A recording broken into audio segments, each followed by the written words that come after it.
Alors les 4 nouveaux panneaux, j'aurais pu les mettre là-bas, ici. Et j'ai un problème avec un chevron qui est un peu plus haut, du coup ça aurait fait un décalage sur les deux, sur les 4. Donc du coup j'ai décidé de les mettre là au-dessus, attaquer cette nouvelle paillote. Et c'est pas plus mal, le rendement est pas mal ici. Voilà, c'est déjà plus sympathique avec 4 panneaux supplémentaires. Hop. Donc la machine à laver est en route, son cycle de 2000 watts, pendant un quart d'heure, 20 minutes à peu près. Il est 10h25. Le temps moyen, et là il y a une éclaircie donc j'en profite. Il suffit qu'un nuage passe puis tout retombe. Boum badaboum. Pour l'instant ça se tient. Pas de nuage, pourvu que ça dure. Voilà. Allez, pour confirmer. Voilà. Donc ceux qui sont à 5 presque 600, c'est deux panneaux de 400. Et là où ils sont à 270, bah, il n'y a qu'un panneau de 400 watts.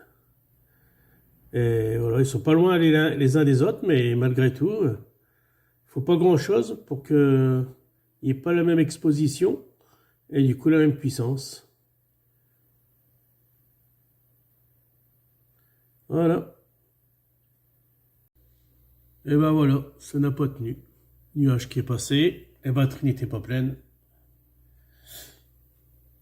On est revenu en line. C'est ça le gros souci de l'onduleur hybride. Alors que les onduleurs réseau ou micro-onduleurs, eux, bah, ils continuent à alimenter. Voilà, c'est un choix à faire. Toujours le bordel, mais ça on s'en fout. Ça va être rangé par la suite. Le fameux Serbo GX qui m'a fait une grosse frayeur parce que j'ai eu une tempête de vent avec pas mal d'eau. Malheureusement, le bois que j'achète, c'est du bois Katsu. Et bah, il finit par s'écarter. Le vent était tellement fort, l'eau est passée à travers. C'est passé là. Le cerveau était, je ne me rappelle plus, là, quelque part en dessous. Il a pris l'eau. Je l'ai démonté, je l'ai séché, tout. Je l'ai remonté, je l'ai rebranché. Ça m'a fonctionné 5-10 minutes et plus rien. J'ai laissé tomber, j'ai attendu, et puis dans le milieu de journée, et c'est remis à fonctionner. Et là, voilà, je suis sur un port et il me reste un deuxième port. J'ai le multiple pour aller alimenter tous mes régulateurs Victron. Et là-bas au fond. Voilà.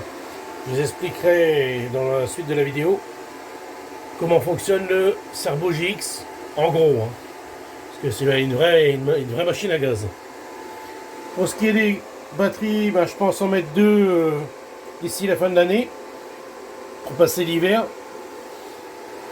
Voilà. Et bon, ben là ça chauffe parce qu'il y a de la puissance. Donc il ventile beaucoup. C'est vrai qu'il ventile pas mal cet onduleur là. Mais bon, il fonctionne bien, j'en suis content. Allez, petite explication rapide sur le Serbo GX. Donc là, je suis sur l'appli Victron Connect, vous pouvez le voir. On voit mon fameux Serbo GX que j'ai mis en ligne sur Internet, sur le site de Victron. Donc là, c'est VRM, donc sur le portail Internet. Si je regarde en local, j'ai toujours mon Serbo GX. Je peux le voir en local ou sur Internet. Donc ensuite, je clique dessus. Voilà, il va m'afficher. Donc le Serbo GX et, comme vous pouvez le voir, tous les régulateurs qui sont branchés dessus. Donc les 100 par 30, c'est là où il y a deux panneaux. Et les 75-15, c'est là où il n'y a qu'un panneau. Donc ensuite, je vais voir sur le portail en ligne. Le temps que ça s'ouvre. Voilà. Il met à jour en temps réel. Hein. Donc, je retrouve, il faut que je mette tout, Show All. La puissance totale de tous mes panneaux, que je n'avais pas avant en temps réel. Il fallait que je regarde un par un, comme vous avez vu dans la vue éclatée avant. Donc là, j'ai le bonheur d'avoir tout en même temps, ainsi que la courbe, voilà, qui vous montre voilà, l'évolution. Ça vous dit le temps de où vous habitez. Bon, ça, c'est un détail, c'est une connerie. Le jour d'aujourd'hui est ce que j'ai produit. Voilà, 1,4 kg. Donc, bien sûr, dans la nuit, on ne produit rien. Et au petit matin, ça commence, on attaque. Donc là, si je mets l'encart dessus, enfin le petit le curseur de la souris, voilà, vous voyez 0,08 kWh, 24 volts 52, et ainsi de suite. Paf, paf, paf. Voilà. Donc là, on est pratiquement en absorption là. Parce que la puissance a rebaissé. J'étais à plus de 800 tout à l'heure, 900. Là, je suis à 500 et quelques, 600. On est en absorption sur certains. Donc, ça, voilà, ici, c'est mes panneaux. Chargeur PV, voilà. Ensuite, vous avez la batterie, sur laquelle je n'ai que la tension. Pourquoi? Parce que je n'ai pas d'appareil Victron pour dire au logiciel le restant, c'est-à-dire le courant et tout ce qui suit. Puissance CC, je ne me suis pas attardé dessus. Je ne sais pas comment ça fonctionne. Je vous dis, c'est une vraie usine à gaz, hein. Là, entrée courant alternatif, quand vous devez bifurquer sur EDF, ben, je ne l'ai pas. Pourquoi? Parce que j'ai pas d'onduleur Victron. C'est un onduleur chinois que j'ai. Et du coup, ben, Victron, il ne sait pas le lire. Et du coup, je n'ai pas les charges courant alternatif. Tout ça, je l'ai grâce à plusieurs prises domotiques et tout le reste. Donc pour moi, pour l'instant, le Cerbo GX, vous allez me dire, c'est un gros achat pour pas grand-chose. Oui et non. Pour moi, il me sert à voir la totalité de la puissance de mes PV. Et en même temps, ça me permet de savoir si je peux mettre la machine en route ou pas. Ou le lave-vaisselle. Là, pour l'instant, j'attends que les batteries se chargent complètement. Car quand je balance 2000 watts de charge avec la machine ou le lave-vaisselle, ben, s'il n'y a pas assez de puissance solaire, ça tire sur les batteries. Et si elles ne sont pas pleines, je descends trop bas en tension. Et du coup, ben, je bascule sur EDF. Donc ça ne sert à rien. Voilà. Donc c'est un appareil très puissant, le Cerbo GX, à condition d'avoir tous les appareils Victron qui sont compatibles avec. Peut-être qu'il y a des appareils non Victron qui soient compatibles avec lui, je ne sais pas. Je ne me suis pas encore penché sur la question. Pour l'instant, ce qui m'intéresse, voilà, bah, c'est la puissance totale de mes panneaux, ainsi que le retour tous les jours de ce que j'ai produit, avec un détail à l'heure, comme vous pouvez le voir. Voilà, je vous avais dit un petit retour vite fait sur le Cerbo GX, une explication très rapide, car il y en aurait beaucoup à dire dessus, sachant qu'il faut des appareils compatibles Victron, donc du Victron. Voilà pour le retour sur le Cerbo GX. Et puis pour clôturer, donc la vue éclatée, je vais vous montrer que on revoit les régulateurs comme on les voyait avant. Tac, voilà. Bah là, il est en floating, donc 0 watts. Les batteries ne sont pas pleines, mais presque pleines. Et voilà, vous avez encore la vue éclatée complète à chaque régulateur. Victron, je précise. Il faut que ça soit compatible avec le Cerbo GX. Voilà, ce coup-ci, retour terminé sur le Cerbo GX. Allez, un petit coup vite fait sur mes tableaux. C'est bordel comme mon câblage, mais c'est pas grave, comme on dit. Voilà, donc ça c'est les productions du jour, hein. Voilà, tac tac tac. Je produis ce que je consomme, hein, je précise, je suis en hybride. Je ne suis pas sur micro-onduleur ou onduleur. Donc ce que je produis, je le consomme. Si j'ai plus rien à consommer, je ne produis plus. Voilà, donc là sur les 2x375, c'est du calculé, parce que j'ai pas la courbe comme les Victrons. La conso, bah, elle est bien réelle sur une prise domotique. Vous voyez, je ne consomme pas tant que ça, hein. Smart Solar, bah, ça c'est pareil, c'est du calculé aussi. Donc c'est vraiment de l'approximatif. Là par contre, c'est la production réelle, hein. C'est les Victrons.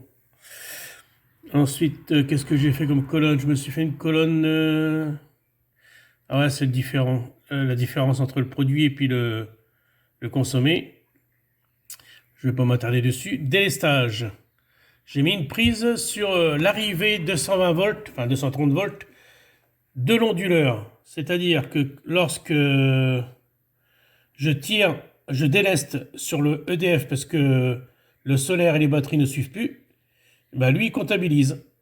Donc voilà, je fais des petits écarts un peu. Tac, tac, tac. 100 watts, hein. Là, j'ai eu un gros écart, je ne sais plus pourquoi. Grosse consommation déjà, certainement. Et puis peut-être un mauvais temps. Donc j'étais plus sur le réseau que sur le solaire.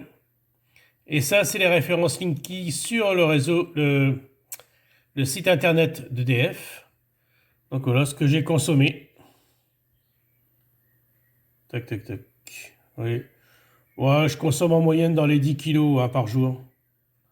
Mais bon, quand on déduit le solaire, bah, du coup, ça fait moins. Donc là, jusque la bande jaune, juste avant, j'étais à 3050 watts. Et à partir de là, je suis passé à 4650 watts. 4 panneaux de 400 en plus. Ça, c'est le pourcentage par rapport à la puissance crête. Hein, j'ai bien dit puissance crête. Donc voilà, je dépasse un petit peu. Mais parce que je pourrais monter beaucoup plus haut. Hein. Comme là, regardez, je suis monté plus haut. Tout dépend ce que je consomme. Hein. C'est très important. Si je consomme beaucoup, bah, je vais dépasser largement. Et si je consomme pas beaucoup, bah, je dépasse pas. Mais là, vous voyez, la courbe là, 100%, elle va super fondre quand on va arriver à l'hiver. Hein. Ça va plus être la même chanson. Hein. Le solaire sera beaucoup moins présent. Et là, au lieu d'avoir des 400 000 watts, j'aurai certainement beaucoup moins, peut-être 10 fois moins. Tout dépend des jours en hiver et de la longueur et de l'ensoleillement. Voilà, qu'est-ce que je peux vous dire d'autre? Nouveau tableau. Ouais, je m'amuse à me faire des petits tableaux comme ça. Donc, en bleu, c'est le consommé. En rouge, c'est la production. Bon, vous voyez, ça se maintient. Hein. Comme vous pouvez le voir. Ensuite, j'ai fait un tableau Excel super riche. Ça, c'est ce que j'ai produit. Voilà. On retrouve ce qu'il y a dans le tableau là-bas. Et j'ai le total à la fin du mois. 158 kilos, ce qui fait environ 25 euros de gagné. Ça, c'était au mois de juin, c'est en ce moment. Au mois de mai, tiens, le mois complet, en 3050 watts, j'ai produit 174 kilowatts, ce qui fait environ 26,77 € d'économiser sur ma consommation. Voilà, c'était au mois de avril, en 3050 encore, 101 kilos, ce qui fait à peu près 16,25 €. Et voilà, je continue au fur et à mesure. Jusqu'à temps que j'ai la totalité de tous mes panneaux.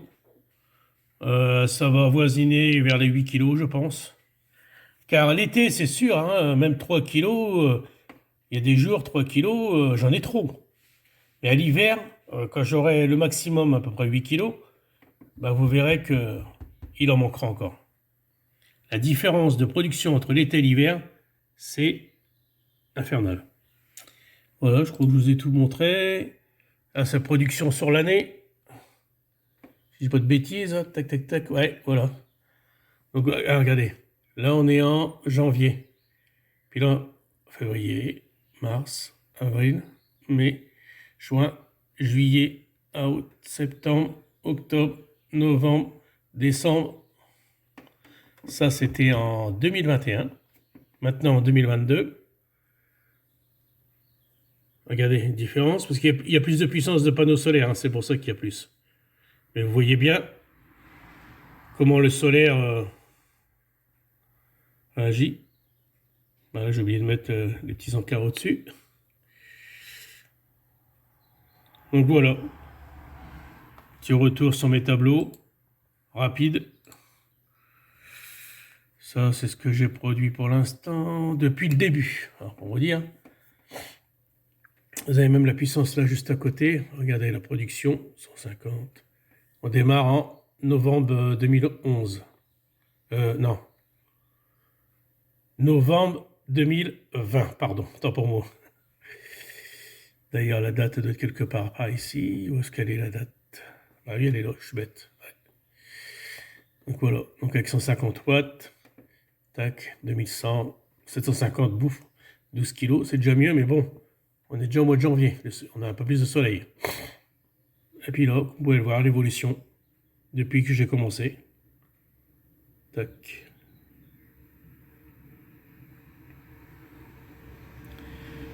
Et là, ce sera intéressant de voir avec les 4600 watts ce que ça va donner au mois de juillet.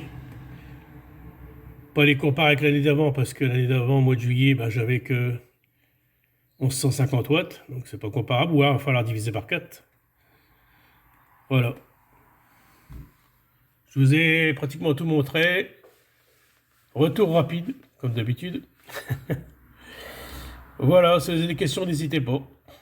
À bientôt, salut!